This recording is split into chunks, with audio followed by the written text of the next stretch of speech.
Alright guys, welcome back to more of The Letter. I wouldn't say we're breezing through the story, but I will be saying that we're progressing, and that's something considering how much scares were thrown in here. They were rare, but they were very well placed. And with that said guys, I hope you continue to enjoy watching, and let's keep this rolling. Alright, here we are again guys, let's continue. But there's really only one place he'll likely be at this time. The sun has already peaked over the horizon when I make it into the mansion. I have no idea what I'm expecting to see when I got here. There's Ashton, first and foremost. A part of me wishes my assumptions are correct and he's really somewhere close by on a stakeout. But I've never been the lucky sort when it comes to that kind of guessing. And even after I made a round of the immediate vicinity, I could find neither hide nor hair of him. Calling him does no good either, considering how awful the signal here is. He can't be too far if he's really here, but if he is, he would already notice me by now. Now, why would you, on your own, go to the mansion? Now, I bet you Zach is going to do something incredibly dumb, like enter it too, right? Okay. Instead, there's only silence. The kind too quiet to find any sort of comfort in. Even the trees seem to have fallen asleep with the rest of the mansion, oblivious to what's happening around it, a small island of stillness in the otherwise fast-paced world. No wonder the whole of Anslem feels at odds with the rest of Luxborn. While the city is alive, growing every minute, breathing every second, and pulsating with life, the village remains unmoving. Unchanged. It's not surprising the legend still lives up to this day, and why she's still here, walking its hallowed halls. And beyond me, the mansion looms ominously. But now ain't the time for fear. Even if Ash is not here, I've still got to let the Wrights know what I've seen, what's in their home. Ugh. Why? And whatever grievance Ash has with them doesn't matter. There might be grounds for imprisonment, but they don't deserve a brutal death at the hands of one malicious spirit. And I'm sure Isabella would want the same thing. I head straight for the door without a second thought. It takes a few rings, the sound loud above the foreboding stillness before I hear footsteps on the other side. God and Bennett, only a Nancy would knock at such an ungodly hour. Oh, goo. I said oh, goo. I was supposed to say oh, great. Well, it's Luke again. Where's that damn butler when I need him? Before long, the door swings widely open with Mr. Luke Wright standing behind it. Seething would be a complete understatement to describe him. Like this, I've got no doubt why Ash would find him a suspect. You? How the hell did you get in here?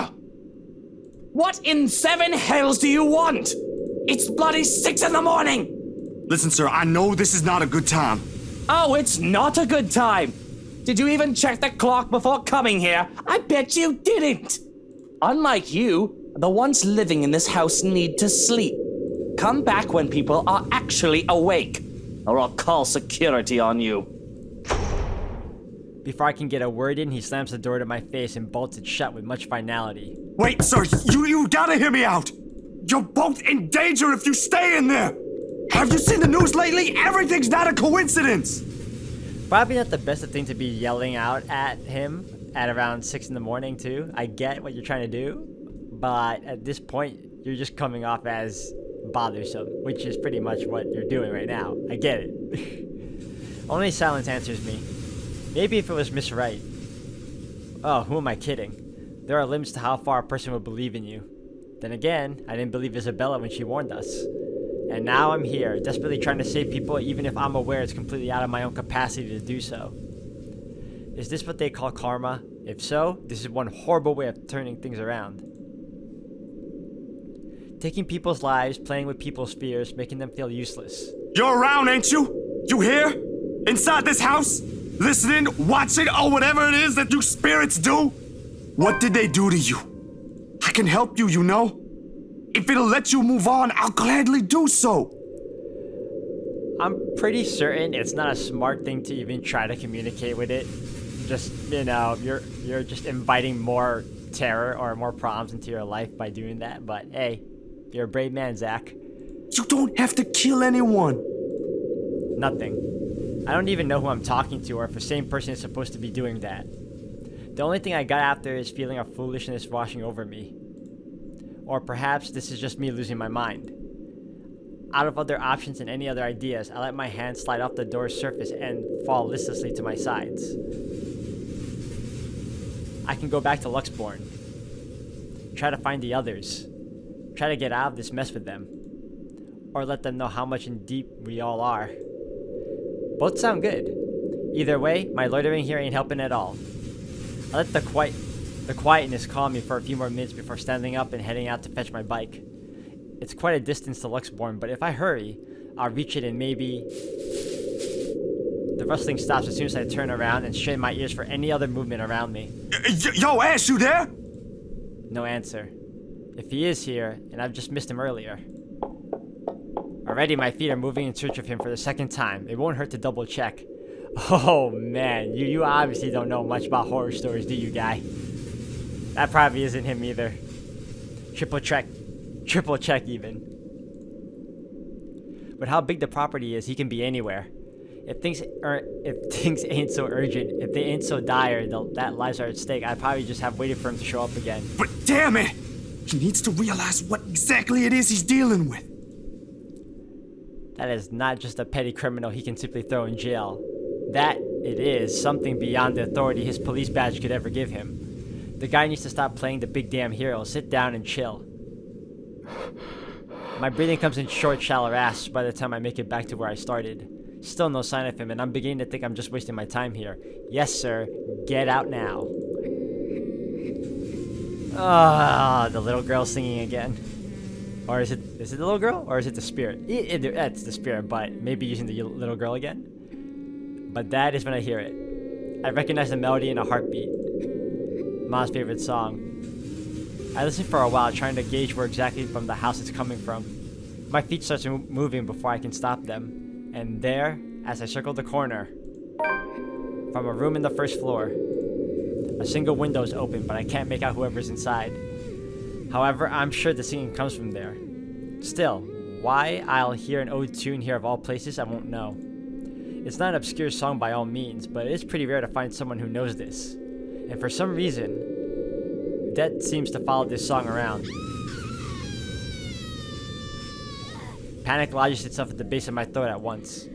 Whoever's humming might be. I don't want to be the pessimist now, but on the off chance that it is Miss Wright. Shit. It's not, dude. Back away. I shouldn't just barge in there. Yeah, you should not. That did not sound human at all. Oh, wait, she sounds like she's laughing too. There's a cackling involved. I can put myself in danger before I can save anyone. Ash will tell me so in the exact same words. Oh, man, look. Do not give me the choice to either enter or don't. Oh, don't do that. We all know what's gonna happen. Might even write me a dissertation why that is a bad idea if he ain't so lazy. But damn it. Damn it. Damn it. Damn it. I knew it. Oh, no. Why are you giving me this choice? Oh, man.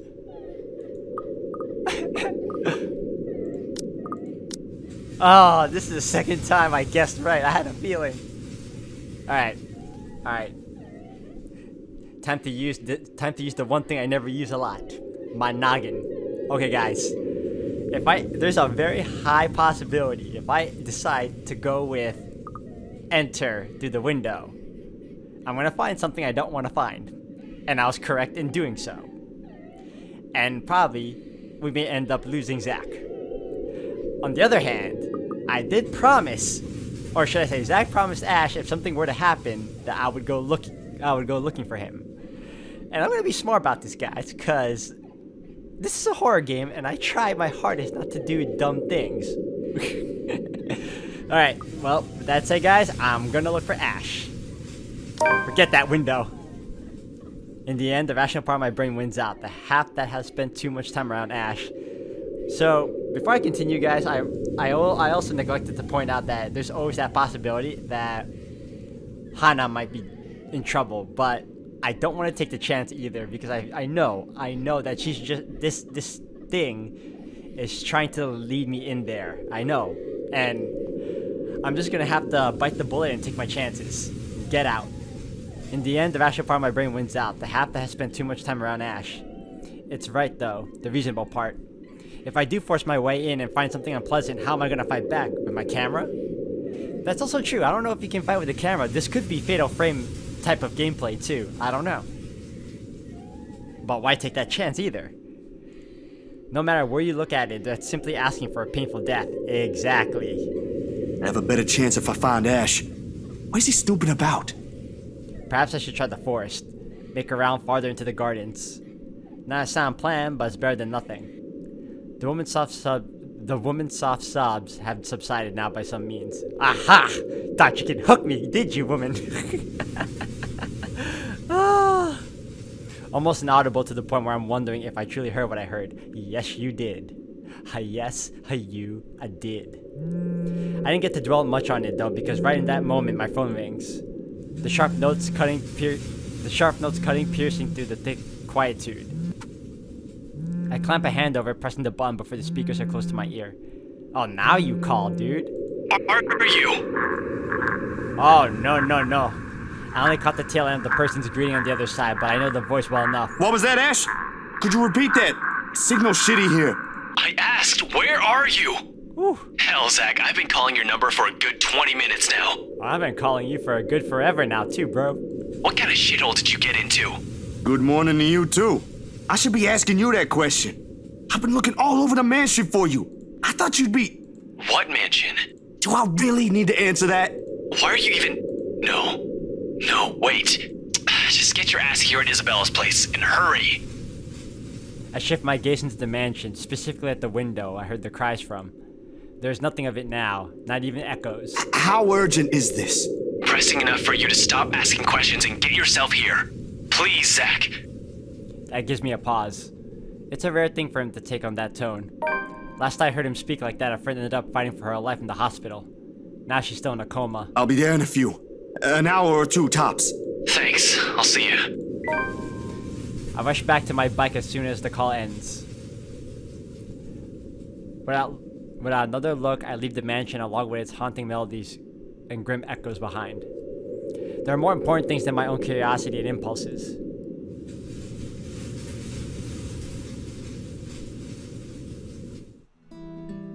Marianne. We're on a new character now? Alright, let me super save this. We're on the new character.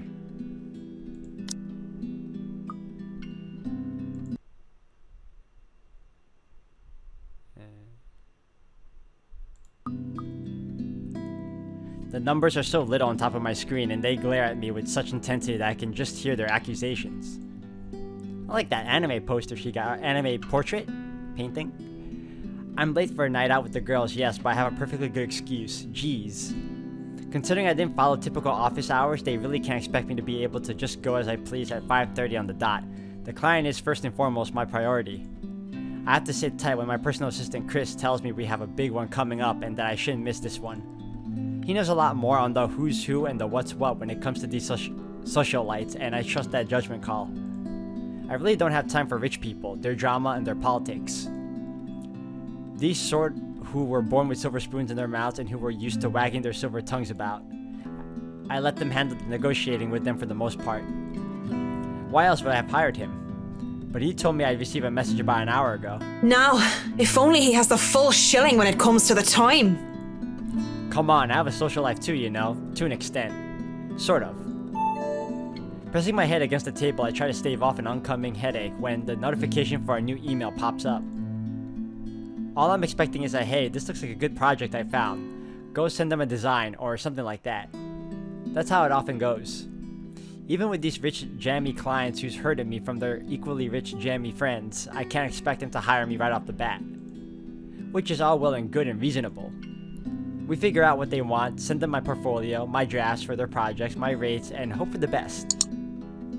This is a big client, Marianne. I babysit Baruthiel for you. Alright, let's read this email. Important client, please read. From Chris Oak Parker. This is a big client, Marianne. I'll babysit Baruthiel for you. Just please take this one project. I promise this person is huge in Luxburn. This email and any attachments are intended solely for the use of the addressee. If you are not the intended recipient, they have been sent to you in error. Any unauthorized use of information is strictly prohibited. That's so funny that they even included that. I read that already.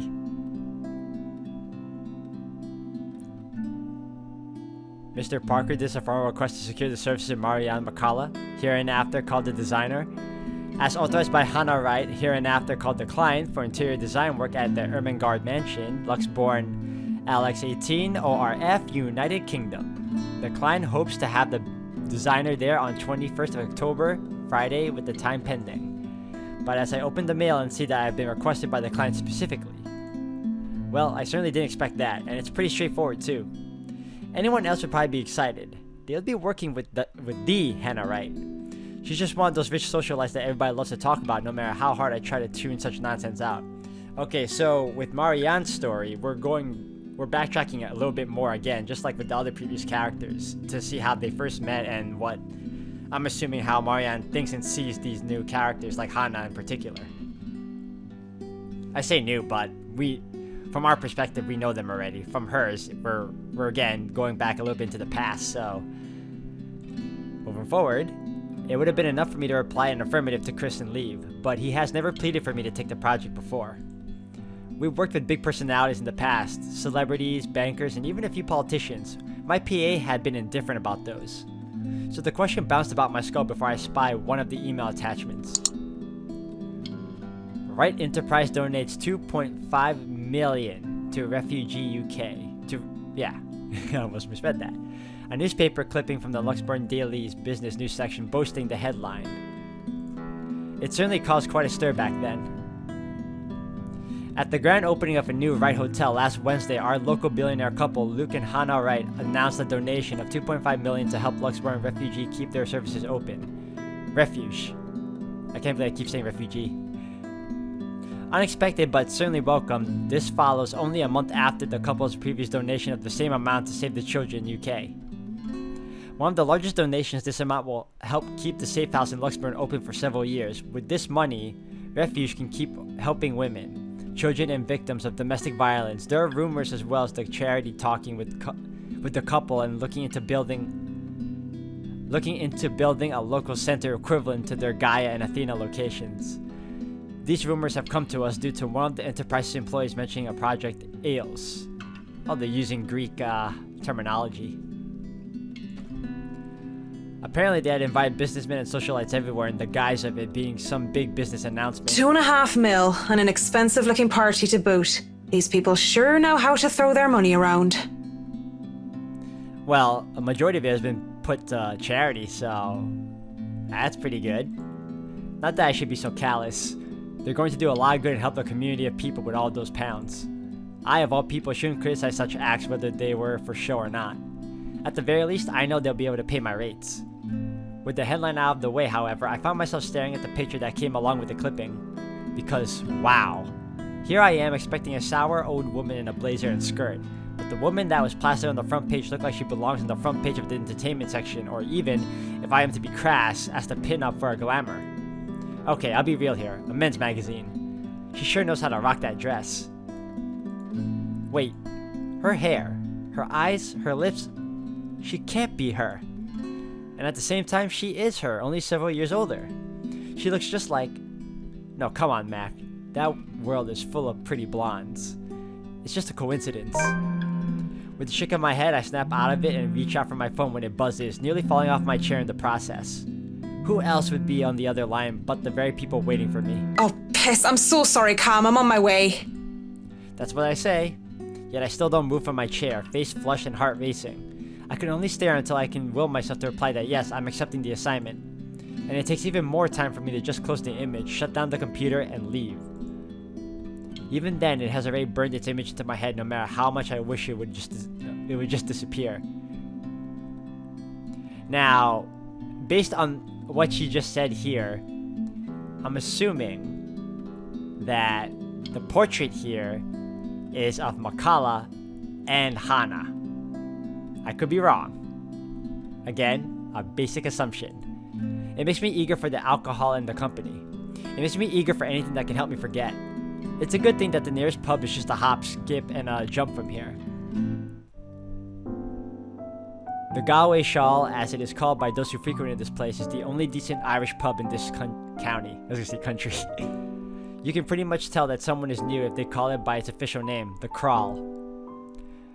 My home away from home ever since I moved to Luxburn. Well, that is when I'm not cooped up in my condo and working anyway. It has good alcohol, good company, and thank God in St. Cecilia, good music. Crowd favorites like the Bothy Noise, the High Wesleyan Men, and Second Fusion Orchestra are often played. Not to mention the singing. I love singing. Anyone could just break out into a drinking song, and the others in the pub were just wonderful that they'd start singing along. Alright guys, I'm going to end the video here for today. Thank you for watching. Until the next one.